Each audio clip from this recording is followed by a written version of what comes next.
Viral ngayon ang kumakalat na video sa social media ng mga kabataang babae na nagkakasiyahan kung saan meron ding inuman.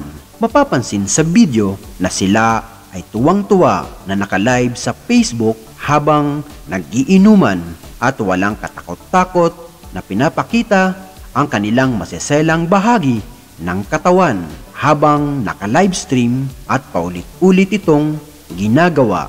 Ayon sa nasaliksik natin tungkol dito, ito ay nangyari sa lungsod ng Puerto Princesa, Palawan at ang mga kabataan ay nag-aaral bilang senior high school sa Barangay Mandaragat, Puerto Princesa, Palawan. Ayon sa pamunuan ng paaralan at DepEd Puerto Princesa na magsasagawa sila ng imbestigasyon tungkol dito kasama ang mga kabataan na sangkot dito pati ang kanilang mga magulang.